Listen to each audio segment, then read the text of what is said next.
but it demonstrably is part of an effort to upgrade and improve our delivery system, our capacity to mitigate, prevent, and suppress wildfires here in the state of California. I don't need to remind anybody that lives in the state of California of the wildfire season getting extended year in and year out.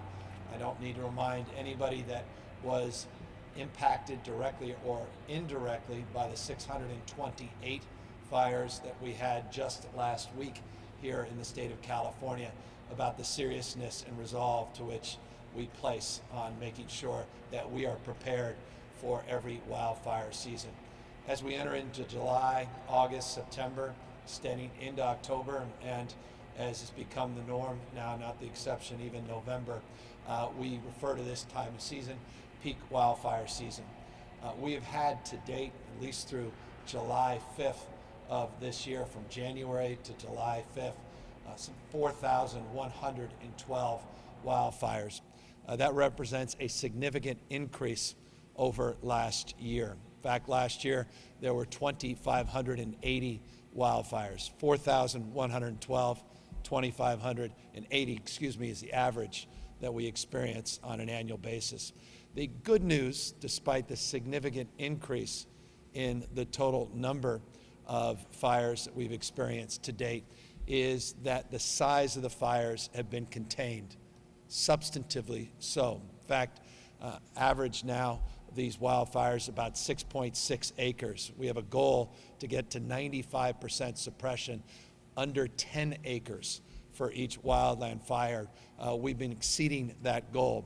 And as a consequence, even though we've experienced substantially above average number of wildfires, we have actually experienced a reduction in the average number of acres burned compared to previous year and compared to historic averages. And so that's testament, it's a long way of saying this, that's testament to the talents that reside here today behind the camera, those you'll hear from in a moment, Chief Porter and others that are responsible for keeping us safe and responsible for organizing a construct with CAL FIRE that is second to none in this country, I would argue anywhere else in the world.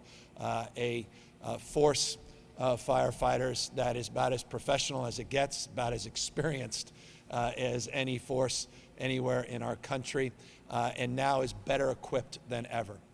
More equipment represents more time saved, more value to suppression. These Black Hawk helicopters represent a $285 million procurement of some 12 helicopters that we're bringing into our fleet over the next few years. But what they also represent is the capacity to roughly double their suppression capacity, to have the capacity to move faster with more personnel, not just with more suppression capacity, and also a safety component with a second engine that allows these Black Hawks to be even more essential at a time when we've got to focus on the safety of our frontline heroes. Accordingly, we have the capacity, and once the cohort of new pilots is brought online, we'll be able to get these helicopters to provide suppression during the evening hours, which is also a significant advancement compared to the old helicopters, the Hueys from sort of Vietnam era helicopters that we had in the past that did none of that above. So anyway, I'm just encouraged by the fact that we're seeing these procurements now come into place under now the banner of CAL FIRE. Also encouraged that we were able to successfully pass a budget this year despite a very difficult budget climate, $54.3 billion budget shortfall that we had to balance. We were still able to make investments, not just the $285 million for the Black Hawks that I referenced, but also made investments, $130 million in new investments from communication equipment, made investments on new cameras, over $5 million for 108 wildfire cameras, which are incredibly important and advantageous in terms of being able to identify early some of the sparks as it relates to new fires. We were able to get just shy of $25 million for what we refer to as an innovation sprint for new technologies One of those that I've highlighted in the past, deserves to be highlighted again, is Techno Silva, which does some incredible, we talk a lot about modeling as it relates to COVID-19.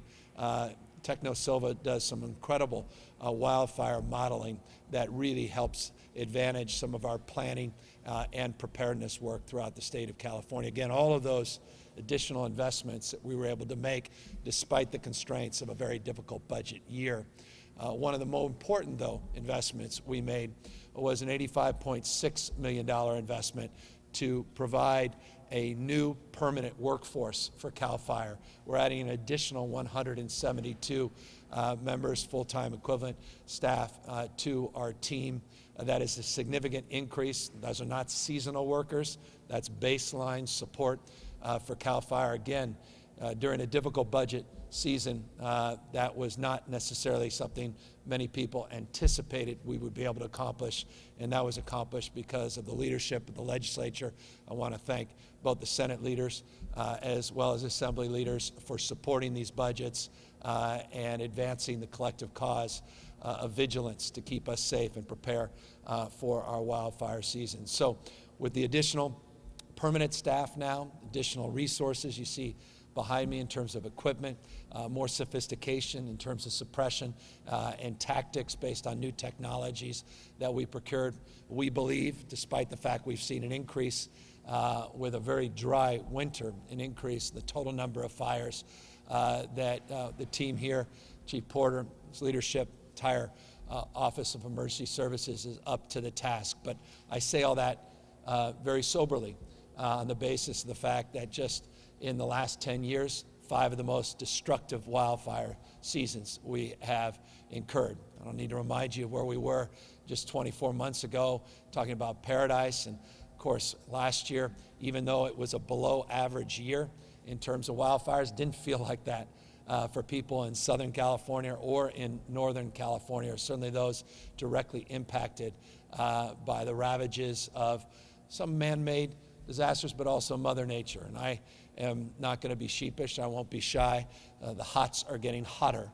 The dries are getting drier. The wets are getting wetter. You may call that climate change. You may call that global warming. But one thing we know is our approach to dealing with wildfires has to change and adapt with a climate that is changing very, very dramatically. And so I just want to thank all of those leaders that are assembled here today. Again, some you'll hear from in a moment, for their attention, their stewardship, their faith, and devotion to the cause of wildfire suppression and public safety. First, though, I want to just mention a couple other things before I bring up Tom Porter, our chief, and that is a little bit of update on PG&E, because PG&E plays a role in our efforts here to prepare and suppress wildfires. It goes without saying, none of us were sheepish, none of us were shy in our condemnation and critique about the nation's largest utility, PG&E, that went into bankruptcy. With everything going on, many people may not be aware that PG&E is now out of bankruptcy. We were able to accomplish that before July 1st. But they're coming out a new company. They're coming out with new expectations and ultimately new accountability and responsibility, and a new criteria that if they don't perform, the state of California can intervene in ways we've never been able to with a private utility in the past.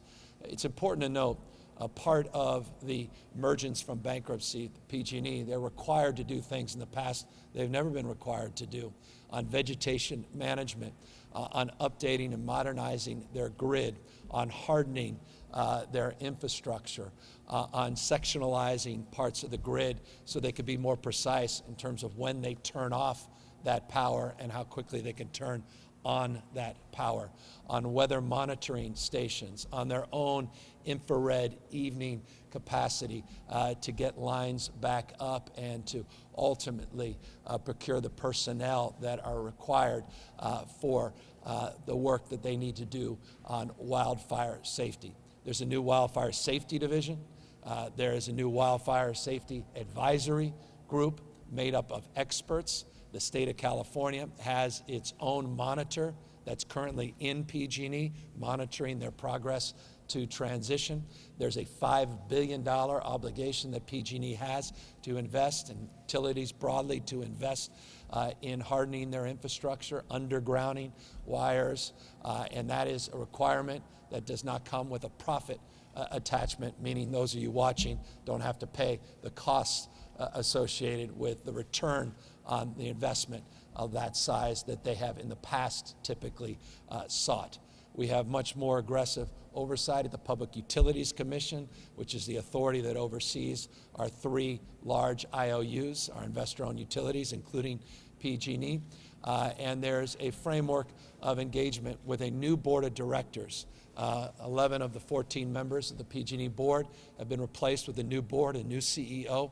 All have started with different skill sets and different obligations. As I said a moment ago, just on the PG&E front, we also have a new capacity because of the leadership of, Jerry Hill, among many others. I want to appreciate Senator Hill in particular, though, for his leadership, getting to me just a week or so ago a bill that allows us to take PG&E over if they are not performing on the expectations and the mandates that we have set forward. We have graduated sanctions, graduated oversight, and the capacity to break glass, what we refer to as Plan B, if they simply are not doing their job. So we are about safe, reliable, and affordable service, more oversight, more accountability, more capacity to deliver. I'm not going to overpromise, however, just on the PG&E front, that everything is going to change overnight. It took us decades for PG&E to create the mess that they created, where they ended up in bankruptcy for the second time in the last decade plus. None of us, again, are naive about what they need to accomplish moving forward. But we've never had a criteria, we've never had conditions set, we've never been able to bracket our expectations and have real oversight and accountability than we do today. And so let's work through this year. Let's continue to hold that company accountable with new energy, new focus, and new leadership. Work over the next few years to continue to double down on these investments, both from the utility side as well as from CAL FIRE and our broader Office of Emergency Service, to get California the place where you deserve it to be, even as we address the issues of climate change. And so that was the framework to which I wanted to begin my presentation here today. I, of course, will be doing an update on COVID, but there is a COVID connection to the announcements we're making here today as well. And so I'm going to ask not only Tom Porter, Chief of CAL FIRE, to come up, talk a little bit about how he's preparing for the wildfire season, but also ask Director Ghilarducci at the Office of Emergency Service, because one thing we recognize is if we're going to count on our frontline employees and make these kind of investments by increasing our firefighting workforce, we got to keep them safe. We got to keep these environments COVID-free. And so we have criteriaed a lot of changes here at CAL FIRE and in terms of our fire suppression strategies to make sure people have appropriate protective gear, to make sure that we're socially distancing, even as fighting fires, to make sure we're getting briefing that is not all cohorted together, to make sure that meals are served in a way where we can isolate any considerations of concern as it relates to the spread of COVID-19. A lot of new protocols, new procedures are in place, both from firefighting, but also from an evacuation perspective in terms of how we shelter and how we do the processing and protocols into our shelters, working with our partners, Red Cross and others, doing temperature checks, making sure, again, that meals are individually boxed, not the kind of meals you'll typically see during evacuations and emergencies, making sure that we are cohorting people and making sure that we have physical distancing in the environments that we're putting up, even if they're temporary environments. So Director Ghilarducci will talk a little bit more about those protocols and procedures that they've been working on for months, new guidelines that they put out and actually have already utilized based on the existing wildfires that we've been experiencing since January, and talk about how we want to improve upon our efforts as we iterate in this very different environment that we are in. But with that, let me now ask Tom Porter to come up. Chief Porter, talk a little bit more about what he's been doing the last number of months to prepare for this wildfire season And as I do that and as I walk away, I just want to acknowledge his work on those 35 high priority vegetation management projects that we identified that impact 200 vulnerable communities in the state of California.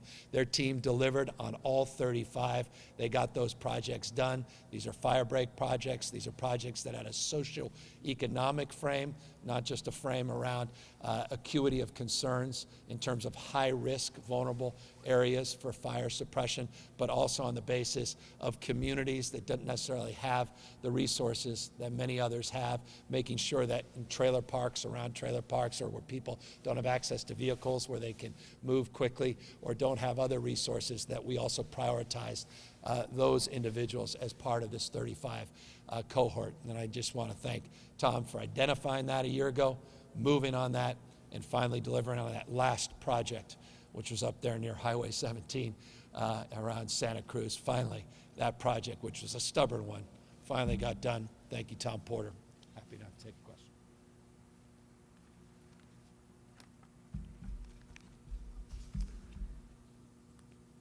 Well, thank you, Governor, and thank you for all the recognition. And it goes without saying that the troops on the ground are the ones that really make this all happen. That is a mix of CAL FIRE, Forest Service, BLM, other DOI, Department of Interior agencies, as well as our local government partners that are there every single day putting these fires out and keeping them small, as Governor mentioned. So I wanted to start out with kind of what we're looking at. We are now at the point of turning the corner. We are in peak fire season. That means that fires aren't going to just go out as the sun goes down. They're going to start burning through the night. They're going to start burning into the chaparral or brush-covered landscape. They're going to start burning into the forest. This is the time of year where fires start to get bigger and more difficult to control. So, the resources the Governor mentioned, the CAL FIRE Hawk behind me. We have 3 that are ready for water dropping today and getting their crews filled out and deployed to the field. We have the rest that are coming online in the next months and a couple of years. What that means is we'll be able to meet that 95% of the time keeping fires 10 acres or less. And we will work with all of our partners to ensure that that is what we continue to do.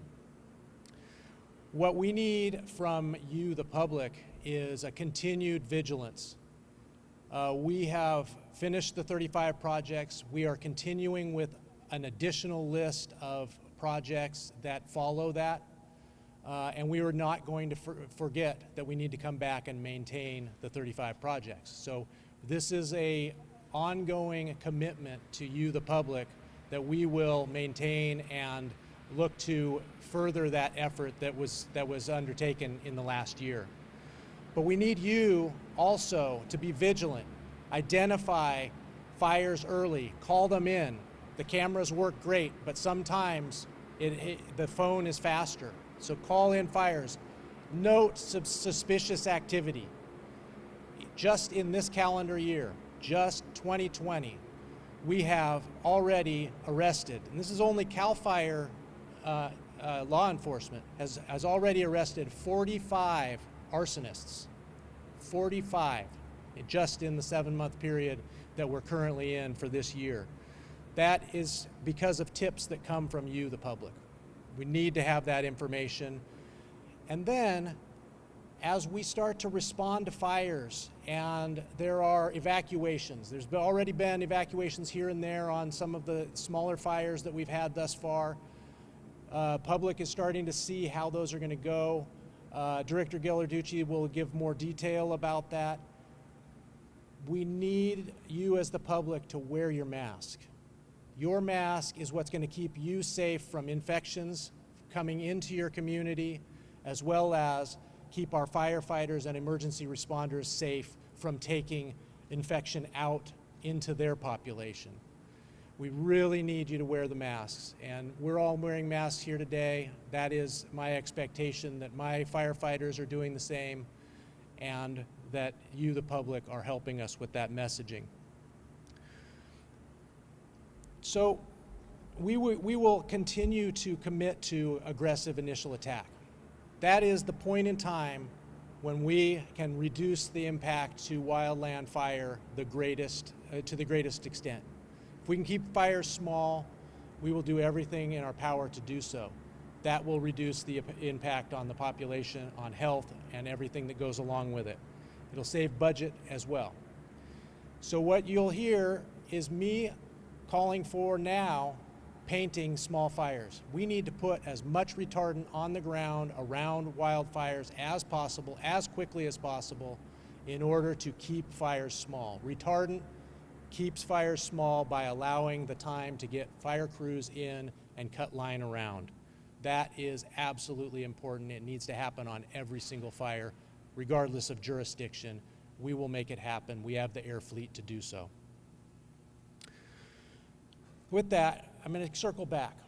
Our mutual aid partnership here in California is something that the world aspires to. There isn't any place on earth that has the capabilities that are brought together by our community of local government, federal government, and state government working together seamlessly to keep fires small, but when fires get big, to wrap around and make sure that the fire is taken care of as well as the public.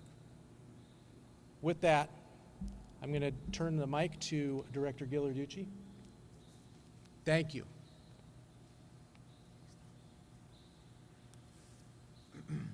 Thanks, Tom. So just kind of building on Chief Porter's comment, talking about the mutual aid system and our ability to respond to wildfires.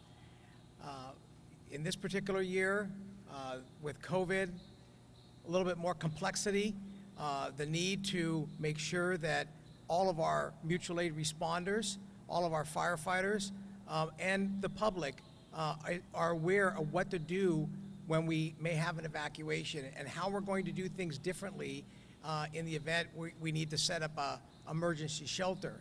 But that mutual aid system expands to beyond just the firefighters. It includes our law enforcement and sheriffs and highway patrol. It includes our emergency services at the local level, the American Red Cross, the Salvation Army.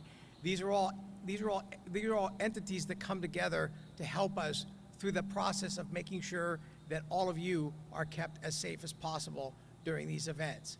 This year, when we have a wildfire, you want to be very, very attuned of what's happening in your community. Pay attention to local authorities. Listen to alerts and warnings. If you're told to evacuate, evacuate. Do not wait. This is very important. There may be conditions because of resource limitations, or we may be wanting this year to move people out of harm's way before fire gets to a particular area. And so we will be informing you of what those fire conditions are in your area. So when you see a red flag warning, we listen to local authorities about what's happening in your community. If you're told to evacuate this year, we are doing some things a little differently. It may be that we don't put you in a congregate shelter situation. We may be putting you into hotels. We've been working throughout the state with the hotel industry to be able to open up the opportunity of making hotels available for families and individuals to keep people separated so that they're not congregating. In the event that there is an initial shelter where you need to go into what would be a traditional shelter, we are going to be doing some requirements. There will be temperature checks. There will be mandatory mask wearing. We will set up shelters that are separating, putting appropriate social distancing. As the governor mentioned, feeding will be different this year. It won't be buffet-style feeding. It will be individual meals or what we call meals ready to eat, and be able to hand those out on an individual basis.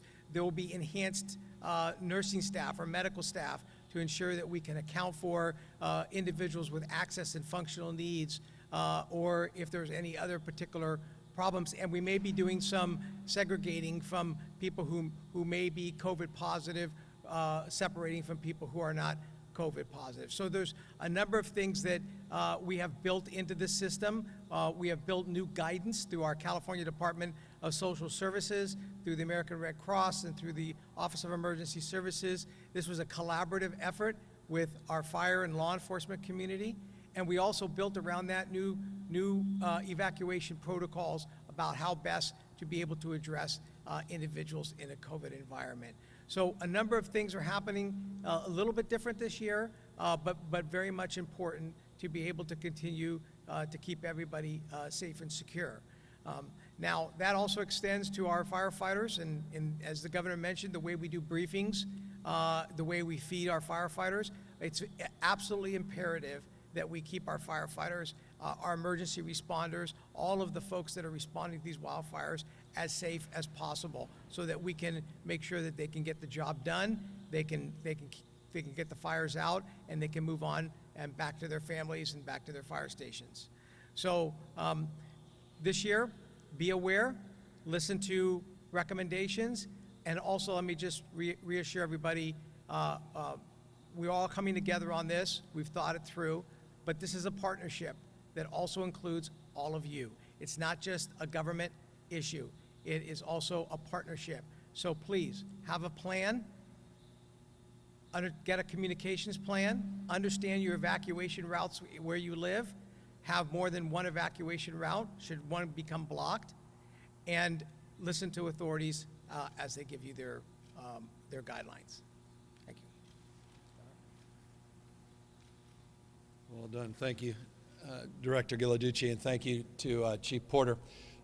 One of the things that has occurred with COVID, and that is we've now been impacted in terms of our Conservation Corps and in our partnerships with CDCR in terms of total number of hand crews that we have available because of quarantine, because of people that have been exposed or have been tested positive for COVID. We, as a consequence, are substantially down from where we've been in the past in terms of the total number of total number of hand crews and total number of personnel. These are the critical workers doing that really hard grunt work, just doing the raking and getting down into the dirt and preparing the line for our firefighters. We have 192 crews that we have partnered with CDCR on. Currently, just 94 of them are available. 94 of the 192. Conservation Corps as well is down, not as substantially as CDCR, but they're down in terms of the total number of crews. As a consequence, I also want to announce today that we are directing CAL FIRE to move forward with a temporary cohort of support, an additional 858 seasonal firefighters through at least October, and we want additional 6 cohorts or crews at our California Conservation Corps as well to help supplement and augment this reality. So again, we are trying to be as prepared and vigilant as possible. We're not looking to react and announce something after the fact. We're trying to lean in, do our best to be vigilant and prepare. Again, 4,112 fires, substantially higher than the average of 2,580 that we typically have this time every single year. If that's not a proof point enough, just consider if you're up here in Northern California where we are back to back to back to back triple-digit days. You can just look in your own backyard and you can see that brush turning brown, grass turning brown. We are now walking right into the thick of firefighting season, wildfire season. Let us be vigilant and let us take heed to what Director Ghilarducci said, that there's a lot we can do individually in terms of our own preparedness and our own planning, evacuation planning and the like, but also remember defensible spaces. If you haven't gotten to that, please do so this weekend if you can.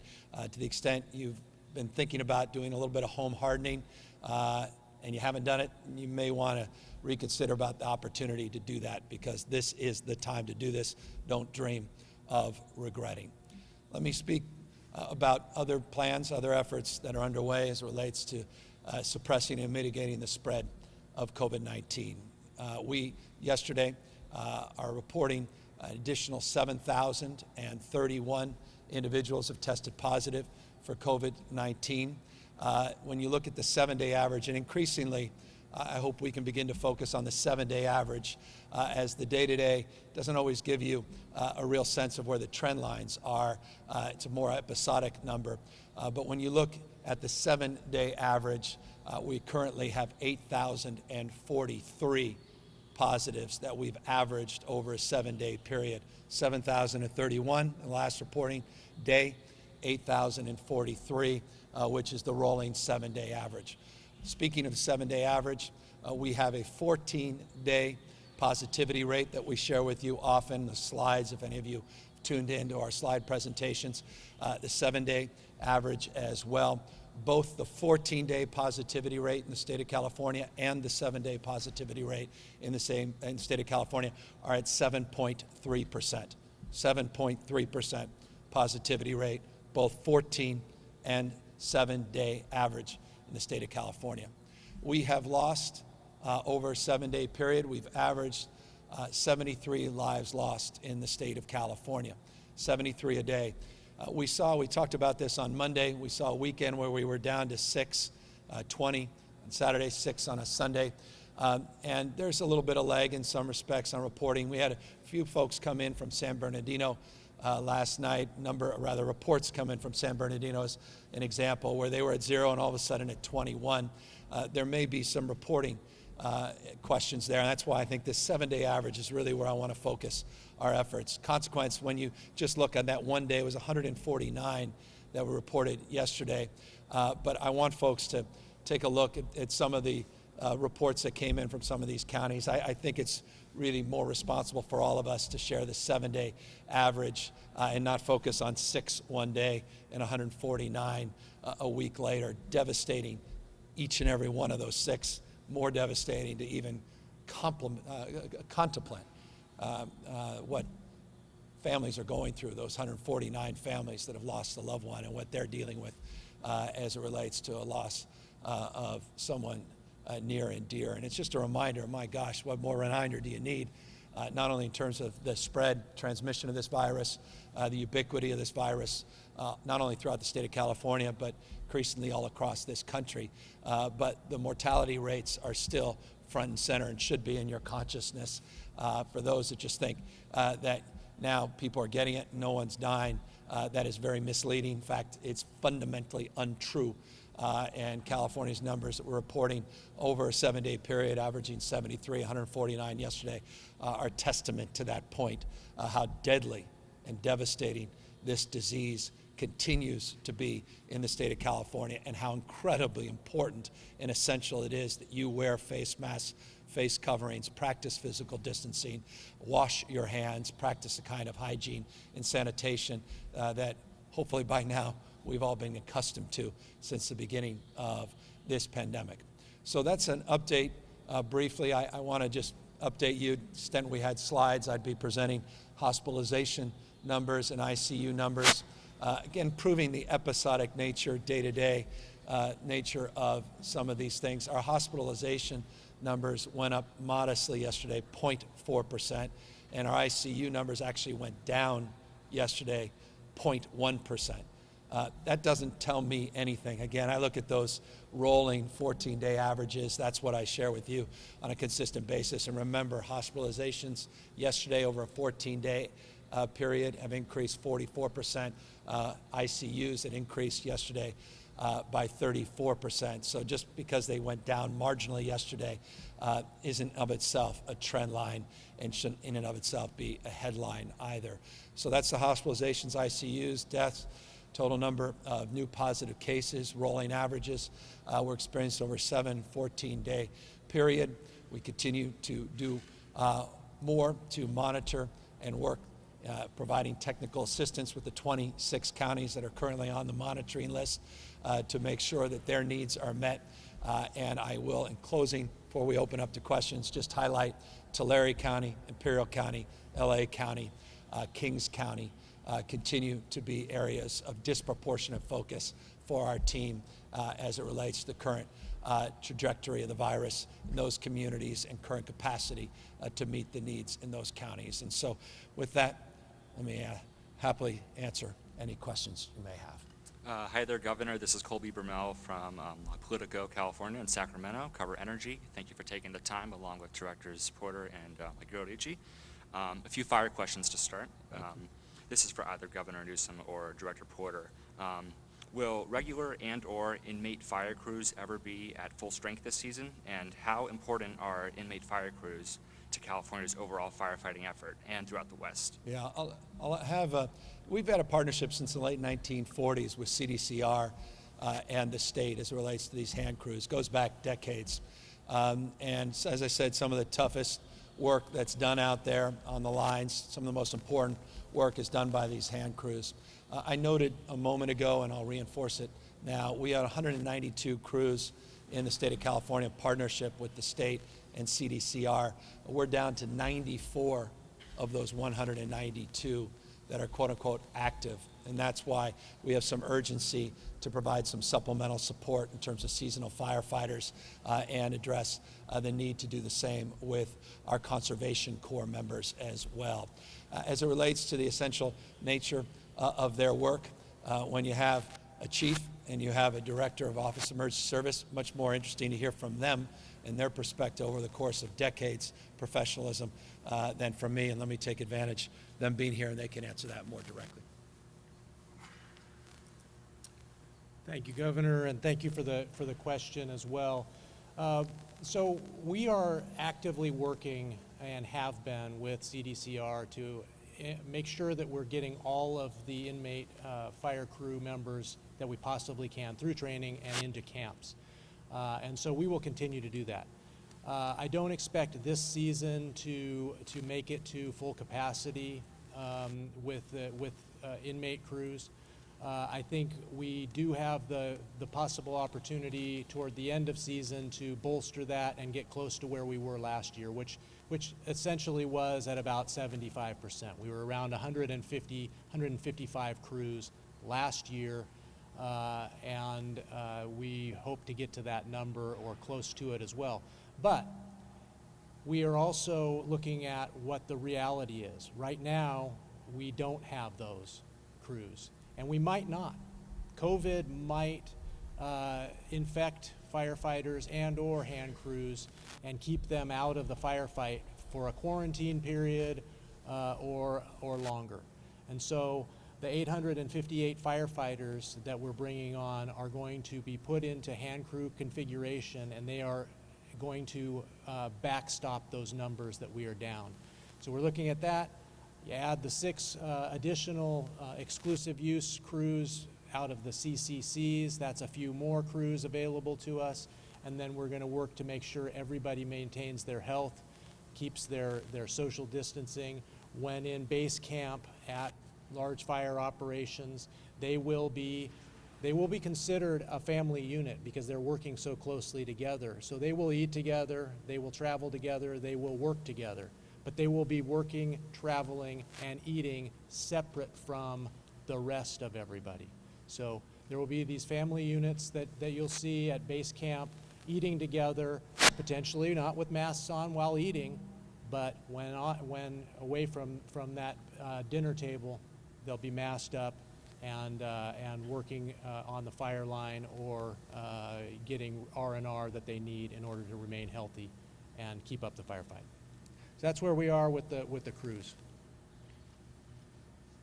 So reinforces the new directive on the 858 individuals. Let me say 2 things, though, briefly, just to give people a full sense of what's happening. It's not just a COVID question.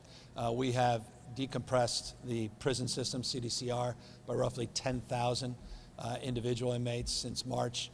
We have plans to continue to do more as it relates to concerns we have within the system and inmate safety as well as staff safety.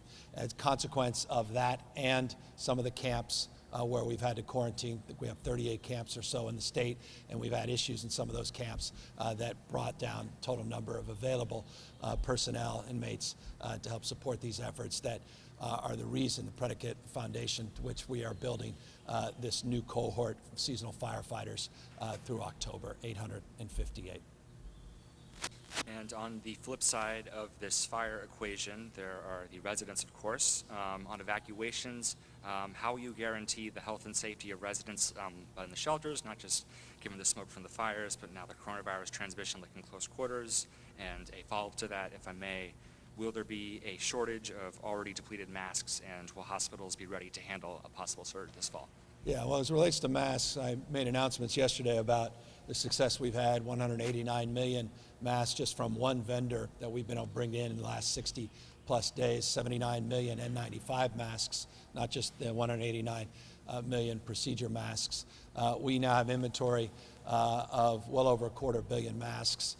It's still not where we need to be and where we want to be, and so we'll continue to procure more masks. We're diversifying the portfolio of those that we're securing masks from. I was last week with the head of the California Manufacturing Association announcing a new effort to get manufacturing going in the state of California so we can procure more masks within our state, create jobs within the state of California. We announced some partnerships there. We have one vendor that's providing over 500,000 masks in Santa Clara, California, N95 masks a month. That is helping that cause for the state that will ultimately help the cause of addressing the needs of our firefighters and our emergency personnel as well. But specifically, your question, the beginning of the question, was about the issue that Director Ghilarducci was describing and advancing. He's been working on providing these guidelines for evacuations and sheltering strategies with COVID in mind. And let me ask him back up to answer more specifically some of the efforts and maybe probably more granularity to your question.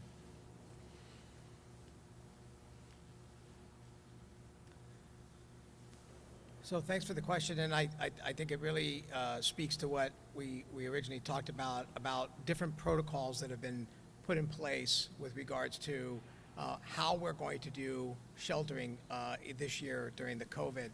Look, all of the shelters through the new protocols and procedures that we put in place we're considering the COVID protocols for sheltering, designed to ensure that again, if we're going to be doing congregate sheltering, those shelters are going to be made sure that they are segregated appropriately so that either we're separating positive COVID folks from negative COVID folks. We're going to cohort families, keeping family units together. There will be deep cleaning that will be taking place. Temperature checks will be occurring at these shelters as you come in and get registered. There will be thermometers and other kinds of medical procedures that are in place. There will be ensuring that feeding is done in a much more safe and secure manner so that it's specific meals provided for each individual person. Now, that's in the event that we are in a congregate sheltering situation. The other piece that we talked about earlier is utilizing hotels, being able to then provide support services, wraparound services at those hotels. We have been working with the Cal State University system, the community college system, as well as UC in the event that we need to use dormitories, expand the use of facilities, and we have our fairgrounds that we could build out as well. So there are a number of things that we've actually put in place, but let's maybe be clear, there's nothing extremely linear about this. This is always working through the circumstances and the conditions of a particular fire, of a particular community will dictate a lot about how we're responding to this. But these are the protocols that we've been putting in place, and we've already used them on at least 3 or 4 fires that we've had in the state, and we've tested the protocols, and we found that the protocols are working very well. Thanks. Governor Newsom, you just discussed that you're doing some more work on the continued decompression of prisons. Just wanted to get like a status update on that, and just wanted to find out like where these inmates are going, and if you have the authority to even mandate these early releases. Well, we exercise the authority that's afforded us, and I say us because it's a collaborative effort with a federal receiver. I think it's important, people that are not familiar with the state of California and CDCR, our California Department of Corrections and Rehabilitation. And then in 2006, the health needs of our prisoners were not being met, and as a consequence, a federal receiver took over the health care delivery within the system. That's been in place since 2006. Most of the major decisions, including a lot of budgetary thrust as it relates to healthcare delivery, come from the receiver's office, appointed authority, and very direct and pointed capacity to deliver in that respect. So we are working with the receiver, we're working with plaintiffs, and as well as federal judges that are involved in this case. I visited one of the prisons just 48 hours or so ago with the federal judge to have firsthand opportunity to engage with him, dialogue about specific conditions in one of our other prison facilities. We currently have some 2,338 individuals, 2,338, so less than 2,400 individuals in a system, 35 prisons, a system that has over 110,000 people. 2,400 is too many, but I want to put it in perspective what we're up against. We've had flare-ups in many prisons, from Chino to Lancaster, Chuckawalla, other Avenel prisons, where we were able to work very aggressively and collaboratively with the receiver's office, with the plaintiff's attorneys, and with our partners, both Department of Public Health as well as within CDCR, to address some of those outbreaks, and we're making some progress. Again, one case is too many in corrections. The biggest concern remains San Quentin Prison. 1,314 individuals, at least as of noon today, are tested positive in San Quentin. We are working collaboratively with the receiver, federal judge, many others, to decompress that system. On March 1st in San Quentin, we had 4,051 individuals that were in that prison. I made point a number of days ago, well over a week ago, that we have a plan within the next few weeks to bring that population down to 3,076. That's phase one, from 131% capacity down below 100% capacity. That will happen. In addition to that, we are looking to decompress San Quentin even more. We're cohorting individuals, we're testing people, we're testing staff, we're going through a process and protocol to make sure the test results come back in a much more expeditious period of time. We've got an incident command center working collaboratively with the county, Marin County, and others to make sure that all of us are on the same page, all of us are rowing in the right direction. There has not been 1 week in the last 2 months where we have not focused with laser intensity on what's going on in congregate facilities, including corrections, homeless facilities, which I highlight often, what's happening in veterans facilities in this state, what's happening in residential care facilities for seniors, and what's happening in skilled nursing facilities. So this is a deep responsibility, a deep obligation to keep people protected and safe, particularly those that are in these vulnerable environments. And so I just want folks to know the seriousness of purpose. It is stubborn, and it's been incredibly frustrating that we had someone make the decision to transfer a few patients from one prison, Chino, into San Quentin. And that decision created the chain of events that we are now addressing and dealing with. I'm not here to sugarcoat that. I'm not here to scapegoat that. All of us are now accountable to addressing this issue and doing so in a forthright manner. That's precisely what we're doing. Can you share with us some of those details about that recent visit that you just discussed? Whatever you can share broadly. Yeah, I mean, in broad strokes term, I just want to acknowledge the work of Ralph Diaz, the head of corrections. I want to thank the acting warden at the Vacaville prison. I want to thank the federal judge for his sincerity, his deep commitment to protecting inmates as well as staff in our prison system. I want to thank them for their work, particularly at that prison and other prisons. The reason we were at that prison, it's even more highly vulnerable in many respects because the cohort of patients, it's a medical facility to the impacts and the ravages of COVID-19. So we wanted to have an opportunity to discuss the unique characteristics of what's working, what's not throughout the system, and use that as a case study. I've been to San Quentin on at least half a dozen occasions. I have a deep sense of the conditions and criteria of a prison. It was built in 1851, not dissimilar to a footprint that we have at Folsom and others, where it's a more challenging environment in terms of mitigating the spread. So we had a chance to dialogue about how we are addressing the unique conditions that reside in each distinctive institution of the 35 within corrections, and how we have to tailor strategies and solutions based upon the open dorm and how things are cohorted and stacked, and how the patient, or rather in respect to the medical facilities, patient population, inmate population within corrections, how their unique status will impact the spread of this virus and ultimate impacts on hospitals and ICUs. So we're working through all of that in real time. As I said, there's not a day that's gone by in the last week where I'm not going through a list of people that are medically vulnerable, not personally going through a list of people that we are providing some relief and providing guidance for probation, parole, in order to move out into the community. But I want to make this point, forgive the long-windedness in this response, deserves more specificity of response. And that is, what I can't do is release people to the streets and sidewalks and the parks and benches and call that compassion. To do that, if you're a medically vulnerable state in this economy with no family, to leave people out in the streets is not something that I will do. I want to make sure that people have support when they get out. And this may seem easy for some, that thousands and thousands of people automatically have housing, they have jobs, they have full family support and abundant lives the minutes they release from prison, even if they're being released 180 days before they otherwise were. But that's not always the case. And we are just describing how we're trying to procure hotel rooms and facilities for people that are evacuating for a myriad of different reasons, including projecting into the future, wildfire season.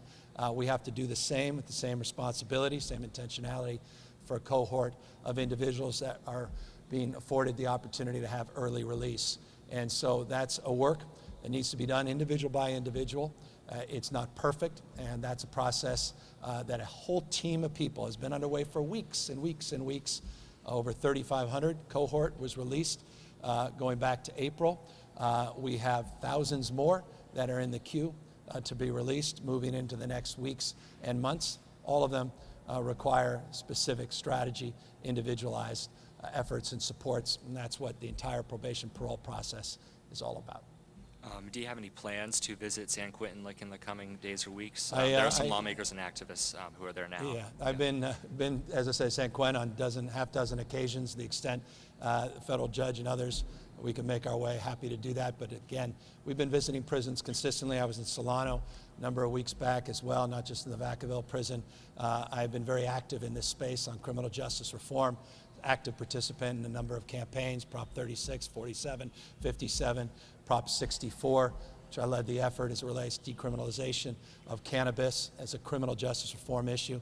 As someone that put a moratorium on the death penalty in the state, one of the first acts I did as a new governor 11 or 12 months or so ago. And so I take this very personally, and I take deep sense of responsibility in moving people forward, but in a judicious and thoughtful way, and always with a mind on public safety. And I just say that to make this point.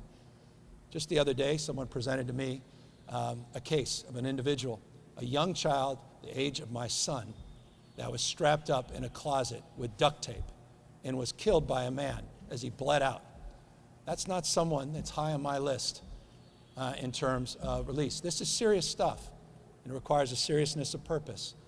Where people are just saying, just release thousands and thousands of people, I hope they're being thoughtful and considerate of not only the victims, but the prospects of people reoffending. And so we have to be very deliberative here, and forgive me for personalizing this. Each and every one of these cases are sobering, challenging, and there's a deep responsibility that comes with this job, but a sense of deep urgency as well to decompress this system in a judicious and thoughtful way. Two quick fire questions before I go to the pool for a few questions, if that's all right, Governor. The first is, what will happen if this year's power shutoffs go worse than they were last fall? And how will the utilities be held more accountable than they already are right now? Well, we put a process and protocol in place with the work that we did to get PG&E out of bankruptcy. PUC has new protocols in process with what we refer to as PSPS. These power shutoffs, those four letters, very familiar to people in the state of California, the blackouts that basically de-energize lines in anticipation of a high wind event or high fire event where there may be vulnerabilities in those lines.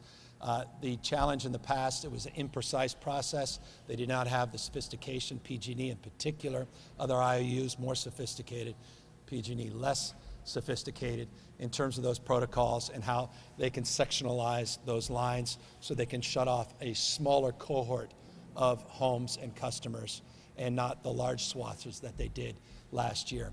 So we've been working very collaboratively with PG&E. We brought in a monitor to oversee the PSPS process. We've got this wildfire safety committee. We have experts in this space that are on the advisory committee, as well as the safety division that's now been set up, the PUC, and within PG&E proper specific to PSPS. We also put $50 million in the budget to make available to counties to help support their efforts for senior centers, in corrections, help us with elections because we have elections coming up in November and we want to anticipate the needs of counties, so we provided resources in that space as well.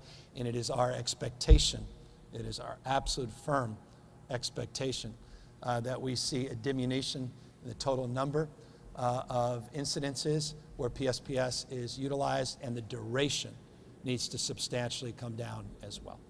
And speaking of PG&E, are you personally satisfied, like, with the $4 million fine that the Butte County Court was able to levy? And is that enough of a penalty for for those 85 lives that were lost? Yeah, I don't have the benefit of reading the proceedings. I've been, fortunately, not in a position to answer that kind of specificity that's warranted, as I didn't have a chance to read the briefs as it relates to that particular settlement.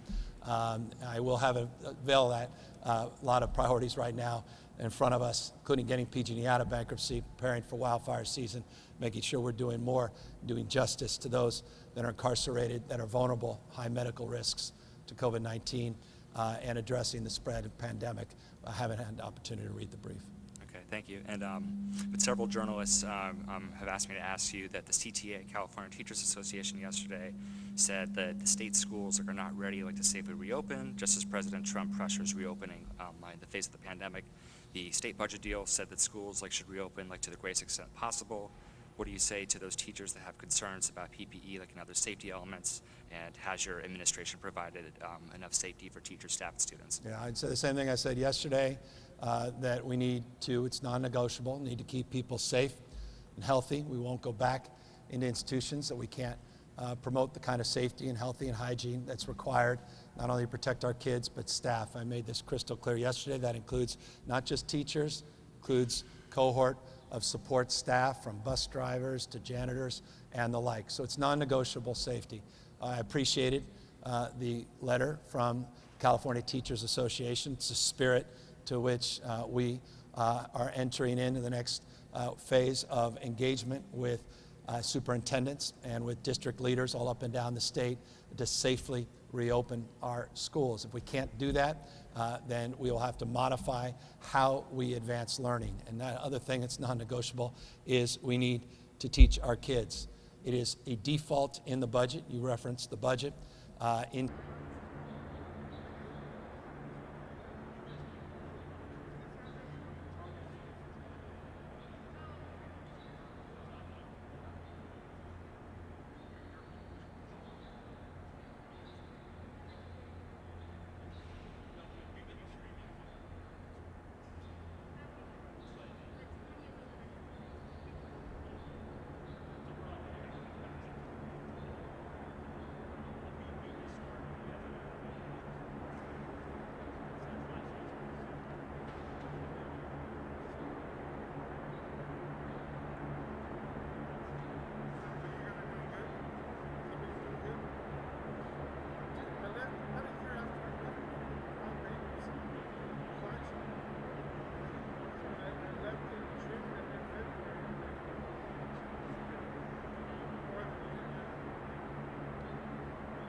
afternoon, everybody, and thank you again for the opportunity to update you on some of the work we're doing here in the state of California to keep people healthy and also keep people safe. We're here at one of the Air Force bases here in Northern California. Behind me, you'll see a brand new Black Hawk helicopter that was procured recently by CAL FIRE. We're very pleased to have this new equipment not only here today, but it demonstrably is part of an effort to upgrade and improve our delivery system, our capacity to mitigate, prevent, and suppress wildfires here in the state. Remind anybody that lives in the state of California of the wildfire season getting extended year in and year out.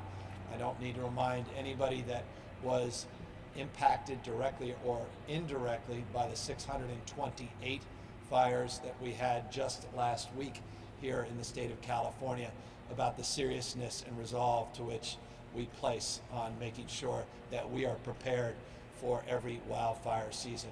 As we enter into July, August, September, extending into October, and as has become the norm now, not the exception, even November, we refer to this time of season peak wildfire season. We have had to date, at least through July 5th of this year, from January to July 5th, some 4,112 wildfires. That represents a significant increase over last year. 2,580 wildfires, 4,112, 2,580, is the average that we experience on an annual basis. The good news, despite the significant increase in the total number of fires that we've experienced to date, is that the size of the fires have been contained, substantively so. In fact, average now of these wildfires about 6.6 acres. We have a goal to get to 95% suppression under 10 acres for each wildland fire. We've been exceeding that goal. And as a consequence, even though we've experienced substantially above average number of wildfires, we have actually experienced a reduction in the average number of acres burned compared to previous year and compared to historic averages. Way of saying this, that's testament to the talents that reside here today behind the camera, those you'll hear from in a moment, Chief Porter and others that are responsible for keeping us safe and responsible for organizing a construct with CAL FIRE that is second to none in this country, I would argue anywhere else in the world. A force of firefighters that is about as professional as it gets, about as experienced as any force anywhere in our country, and now is better equipped than ever. More equipment represents more time saved, more value to suppression.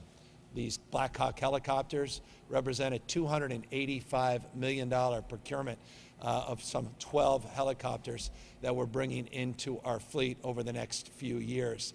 But what they also represent is the capacity to roughly double their have the capacity to move faster with more personnel, not just with more suppression capacity, and also a safety component with a second engine that allows these Black Hawks to be even more essential at a time when we've got to focus on the safety of our frontline heroes. Accordingly, we have the capacity, and once the cohort of new pilots is brought online, we'll be able to get these helicopters to provide suppression during the evening hours, which is also a significant advancement compared to the old helicopters, the Hueys from sort of Vietnam-era helicopters that we had in the past that did none of that above. So anyway, I'm just encouraged by the fact that we're seeing these procurements now come into place under now the banner of CAL FIRE.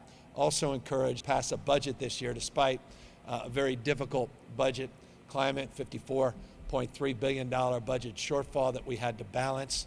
We were still able to make investments, not just the $285 million for the Black Hawks that I referenced, but also made investments, $130 million in new investments for communication equipment, made investments on new cameras, over $5 million for 108 wildfire cameras, which are incredibly important and advantageous in terms of being able to identify early some of the sparks as it relates to new fires. We were able to get just shy of $25 million for what we refer to as an innovation sprint for new technologies.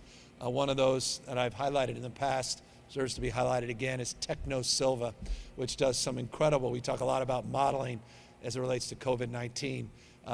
TechnoSilva